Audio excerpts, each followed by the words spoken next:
Eh bien salut tout le monde, ici Ada, j'espère que vous allez bien. Aujourd'hui on se retrouve pour une nouvelle vidéo. Alors aujourd'hui les amis, on se retrouve pour un nouvel épisode de la série Je présente vos setup gamers. J'ai écouté vos retours que j'ai eu sur le dernier épisode, c'est pourquoi aujourd'hui on se retrouve pour un épisode vraiment classique. Donc je vais présenter 3 setups différents. Alors le rythme va être un petit peu plus rapide dans cette vidéo parce qu'il y a beaucoup plus de choses à dire, c'est pourquoi on va tout de suite enchaîner. Mais je précise quand même pour les nouveaux, donc si vous voulez participer à cette série, comme c'est une série communautaire, vous descendez dans les lignes de description, tout est expliqué. Mais en gros il faut rejoindre mon serveur Discord et me faire un petit message. N'hésitez pas aussi à me rejoindre sur Twitter @yadatech et aussi à voter pour votre setup préféré. En fin de vidéo, ça se passe avec le petit i en haut à droite. Enfin bref, l'introduction est maintenant terminée, on va directement commencer avec le premier setup gamer. Alors pour le premier setup, on se retrouve avec le setup de Lucas, donc Lucas qui a 18 ans et qui a déjà un setup gamer qui est plutôt sympathique, vous allez le voir. On commence tout de suite avec le plan d'ensemble. Alors premièrement, ce qu'on peut voir sur ce setup, c'est la déco en arrière-plan, je trouve ça plutôt sympathique, c'est un papier peint un petit peu new-yorkais on dirait. Ensuite, concernant directement le setup, donc on a un bureau qui me paraît être plutôt classique et dessus on a pas mal de petites choses, donc notamment un simple screen, c'est la première chose que je repère à chaque fois. À première vue je dirais que c'est un petit écran, donc un écran 22 pouces, on verra ça juste après. Alors ensuite au niveau de l'audio, on repère directement deux petites enceintes à côté d'une grosse JBL, donc je sais pas quel modèle c'est mais ça doit être vraiment pas mal en enceinte Bluetooth. Le clavier et la souris, donc le clavier comme ça à première vue je dirais que c'est un Corsair, même un K95 RGB parce que j'en ai parlé il y a pas très longtemps, donc je me rappelle un petit peu du look, mais on verra ça juste après. Et la souris je dirais que c'est une Logitech avec un petit tapis de souris G-Lab, ça je le vois. Le petit PC gamer, on voit aussi avec la petite boîte qu'il a un i7, une 1060, mais la config on va l'énoncer juste après, comme ça je pourrai un petit peu l'analyser. Et pour finir, on a la petite boîte de l'iPhone 10. Alors maintenant on va tout de suite analyser le setup dans ses profondeurs, donc avec tous les détails liés au setup. Donc on va garder le PC gamer pour la fin, on va tout de suite commencer par les périphériques et on commence directement par la souris gamer. Alors cette souris, j'avais raison, c'est une Logitech, plus précisément c'est le modèle G502, donc c'est une souris gamer que j'ai présentée maintes et maintes fois sur la chaîne YouTube. Donc cette souris je la valide énormément, elle monte jusqu'à 16 000 dpi, elle est très polyvalente que ce soit pour le gaming ou non. Pour accompagner cette souris, on part sur un Corsair K95 RGB Platinum, donc il a une valeur de 200 € initialement, mais là il y a un petit bon plan qui est vraiment sympathique en ce moment, je vous mets ça en description. Mais sinon pour parler du clavier, donc c'est bien sûr un clavier haut de gamme de chez Corsair, je pense que c'est un des plus gros claviers, voire le plus gros. Donc bien sûr il est franchement excellent, très polyvalent, moi personnellement j'aimerais l'avoir, j'ai un K68, c'est déjà pas mal, mais donc celui-ci évidemment je le conseille aussi à tous. Le tapis de souris c'est un G-Lab qui est tout ce qu'il y a de plus classique. Au niveau de l'écran, on est sur un écran de marque Asus 60 Hz 5 ms, donc c'est pareil, c'est un écran qui pourrait passer en écran secondaire par la suite, en tout cas je le pense. J'ai pas d'autres infos sur l'écran, mais je pense que c'est un 22 pouces et l'écran je t'en reparlerai juste après. Alors maintenant on enchaîne directement, donc le bureau c'est un bureau qui vient de chez Ikea, j'ai pas la référence exacte, désolé pour vous, mais il coûte environ 110 €. Pour parler des enceintes maintenant, donc les enceintes de bureau c'est des Logitech, ça j'avais un petit doute là-dessus, mais maintenant je peux l'affirmer, je vois quel modèle c'est à peu près. Et des Logitech tout le temps pour le bureau, pour des enceintes qui coûtent pas trop cher, c'est franchement génial. Et au niveau de l'enceinte Bluetooth, c'est la JBL Extreme qui coûte tout de même 200 €, donc je pense que le son et les basses sont vraiment excellents, même si je pense qu'elle est quand même plutôt lourde. Donc là les amis, j'en ai déjà terminé avec ce setup gamer. Bon bien sûr il me reste à parler du PC, mais pour le setup en général c'est terminé. Alors dans l'ensemble c'est franchement pas mal, donc bien sûr il y a l'écran qui me gêne un tout petit peu. Moi je te conseillerais de regarder pendant les soldes un petit écran borderless avec un petit peu plus de fréquence, ça pourrait être vraiment sympathique. J'ai même un écran incurvé, je te mets le lien en description, c'est un Samsung qui fait 24 pouces, il est franchement pas mal. Mais sinon à part ça, dans l'ensemble peut-être mettre un petit tapis de souris XXL et encore c'est pas forcément obligatoire. Donc ce setup je dirais qu'il est simple mais efficace. On enchaîne maintenant avec le PC gamer les amis, donc commençons par le processeur. On est sur un i7 8700 qui est cadencé à 3,2 GHz, donc un excellent processeur capable de faire du montage photo, du montage vidéo et bien sûr au niveau du gaming il sera présent. Au niveau de la carte graphique, on avait vu sur la boîte mais c'est la GTX 1060, moi personnellement j'en ai une dans mon second PC, je la trouve vraiment très bien et très polyvalente. Pour la RAM maintenant, 2 barrés de 8 Go de RAM cadencé à 2400 MHz, ça fait l'affaire, 16 Go de RAM c'est amplement suffisant. La carte mère 1 GB Z370p, pareil c'est très bien. On est sur une alimentation 450 watts de chez Color Master, donc là faudrait pas plus au niveau de la config parce que c'est tout juste. Niveau stockage maintenant on a 3 Tera de disque dur, donc là pour le gaming c'est parfait, tu peux mettre tous tes jeux. Et après tu as un SSD classique de 240 Go plus un Intel Optane, donc là franchement niveau rapidité on est servi. Au niveau du refroidissement du PC, tu as mis un Color Master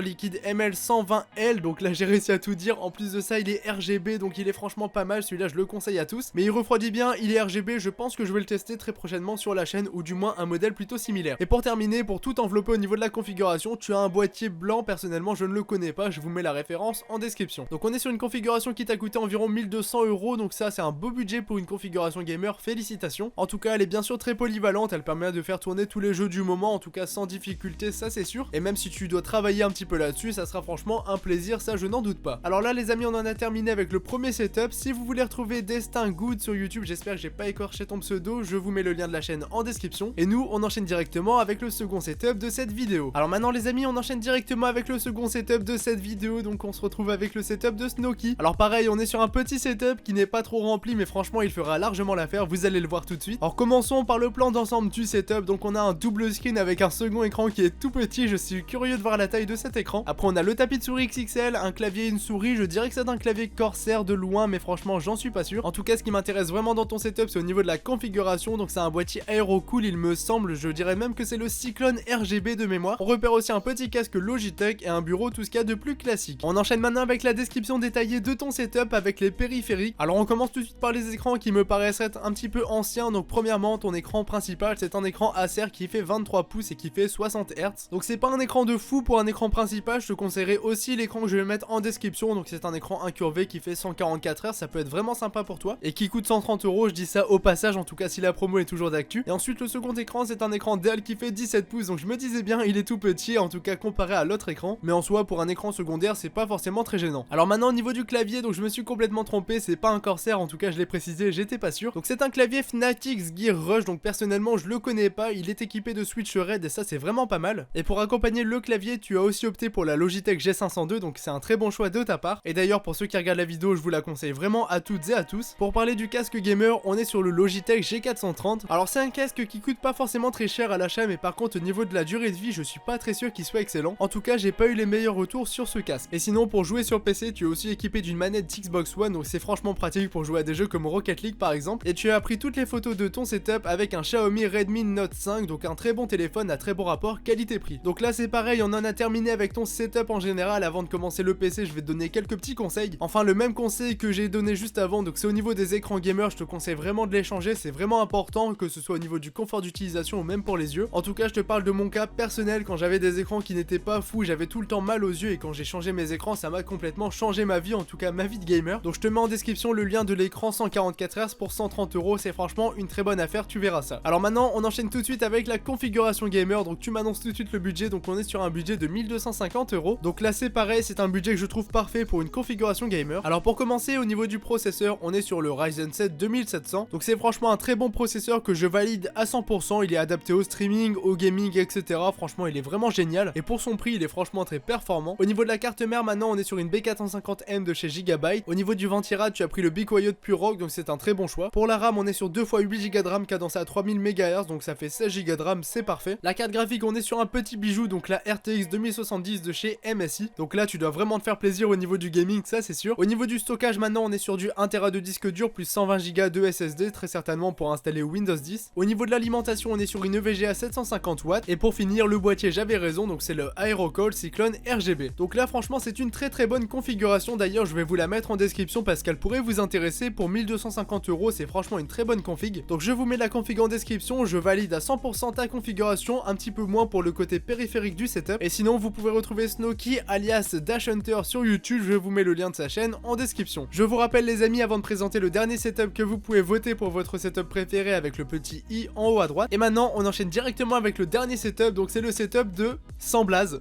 Super comme pseudo, franchement génial. Alors au niveau du plan d'ensemble on va pas forcément en faire parce qu'il y a tout d'espacé, c'est franchement très sympa à regarder. Mais ce que j'attends de voir c'est la référence de ton écran qui me paraît vraiment grand. Mais pour ce setup je propose directement de commencer avec les périphériques. Alors pour commencer au niveau du casque, on est sur un casque HyperX Cloud, tout ce qu'il y a de plus classique, donc c'est pas un Cloud 2 même si ça ressemble énormément. Donc il coûte 50 €, franchement je le valide, il fait amplement l'affaire. Ensuite pour parler de ton écran, donc c'est un Acer KG, donc je suis un petit peu étonné, je pensais pas du tout que c'était ça. Mais bon après ça reste un écran 27 pouces 144 Hz, donc c'est pas non plus un petit écran. Donc c'est franchement un bel écran, il est borderless et tout ça, franchement je le valide à 100%. Alors au niveau du clavier gamer, c'est un clavier gamer qui est mécanique et je ne connaissais absolument pas la référence. Mais sinon au niveau de la marque et de la référence, donc c'est le Motospeed CK100K, donc je ne connais absolument pas, mais je pense qu'il est plutôt pas mal, en tout cas d'après les avis que j'ai vus. Alors maintenant pour parler de la souris gamer, on est sur une Razer, donc c'est la Death Adder Chromate, c'est une très bonne souris gamer que je valide à 100% et que je conseille à tous. Mais après à choisir je prendrai quand même plutôt une G502 de chez Logitech. Sinon tu as un micro qui est à part au niveau du casque, donc c'est le Eagleton, donc c'est le UM30 au niveau de la référence. Donc ce micro c'est plus ou moins un concurrent du Bird du UM1 et ça reste un bon micro pour son prix. Pour continuer à parler de l'audio au niveau des enceintes, donc c'est des enceintes de marque Hitwork. Alors tu as un caisson de basse sur le côté qui est posé sur le bureau directement, et aussi tu as deux speakers qui sont placés derrière ton écran et qui reflètent le son sur le mur, c'est vraiment pas con. Et au total ça t'a coûté 40 €, donc dis-moi dans les commentaires si pour le prix c'est franchement bien ou s'il vaut mieux prendre une autre marque. Alors sinon pour parler de caméra, tu tu as une GoPro Hero 4, donc c'est franchement de la bonne qualité. GoPro, j'ai pas besoin de les présenter, vous connaissez. Et ce qui m'a étonné, c'est que cette GoPro te sert de webcam, donc je suis plutôt étonné, je pensais pas qu'on pouvait en avoir cette utilisation. Posé sur ton bureau, tu as aussi les petits AirPods et ça franchement ça fait plaisir, j'en ai aussi et je peux pas les quitter, c'est franchement génial. Pour accompagner les AirPods, tu as un iPhone 10 64 Go, donc personnellement je pense que je vais me le prendre parce que mon iPhone 7 commence à déconner. Pour faire des plans stabilisés avec ton téléphone, tu as un stabilisateur Smooth K, donc personnellement j'ai le Smooth 3 et je trouve ça vraiment pas mal, même si je dois dire que je m'en sers pas forcément beaucoup. Et pour finir, pour donner une petite lumière d'ambiance, tu as mis une petite bande LED derrière ton bureau. Donc là on en a terminé avec la partie setup, donc c'était le setup un petit peu le plus complet de cette vidéo, mais on enchaîne quand même tout de suite avec la configuration gamer. Donc c'est un PC qui me paraît vraiment très sympathique, on va voir ça. Alors pour commencer, au niveau du processeur, on est sur le Ryzen 5 2600, donc un très bon processeur qui coûte pas très cher, il est tombé à 130 € les amis, et lui il l'a payé 190, donc au niveau de l'économie c'est vraiment pas mal. Pour l'accompagner au niveau de la carte mère, tu es sur la Gigabyte B450 Aorus Pro, donc une excellente carte mère aussi. La carte graphique, donc c'est pas une Aorus mais une Gigabyte, donc c'est une RTX 2060, donc une très bonne carte graphique, je l'ai dans mon PC en version Founder, c'est franchement je la valide. Si vous cherchez une carte graphique qui fait tourner tous les jeux à plus de 100 FPS et qui n'est pas si cher que ça, on va dire, franchement la 2060 c'est franchement un très bon rapport qualité-prix. Même si bien sûr des RX 590 etc ça reste quand même moins cher, moi personnellement je préfère tout de même les Nvidia. Sinon au niveau de la RAM, toi aussi tu as du 16 Go, donc c'est des Corsair Vengeance, donc 2 barrettes de 8 Go de RAM cadencées à 3200 MHz. Maintenant ces barrettes de RAM sont tombées à 85 €, donc c'est franchement de très bonnes affaires actuellement. Au niveau du stockage maintenant, tu as 1 Tera de disque dur, donc pas de SSD, c'est peut-être un petit upgrade que tu pourras faire par la suite, ou du moins ajouter un petit SSD pour installer Windows uniquement. Pour en finir avec la configuration gamer, au niveau de la lime on est sur une 550 watts, ça fait l'affaire pour la configuration. Et pour finir, le boîtier on est sur un Color Master, donc c'est le Master Case H500. Donc au passage c'est un très beau boîtier et franchement GG pour le choix, je le valide à 100%. Alors on en a déjà terminé avec ton setup gamer, le seul petit changement que je te conseille de faire c'est au niveau du stockage. Donc je te conseille simplement de mettre un petit SSD M2 pour installer Windows 10, et aussi si jamais pour 100 € supplémentaires tu peux changer ton disque dur classique pour mettre un SSD 2.5 de 1 Tera. Mais sinon dans l'ensemble je valide ton setup et ta configuration gamer, c'est franchement de très bons choix. Enfin bref les amis, on en a terminé avec cette vidéo, donc j'espère vraiment qu'elle vous aura plu. Si vous êtes intéressé, n'hésitez pas à venir participer sur mon serveur Discord, et aussi n'hésitez pas à voter pour votre setup préféré. En tout cas on en a terminé là-dessus, donc je vous laisse là-dessus, c'était Yada, on se dit à la prochaine pour une nouvelle vidéo, salut tout le monde.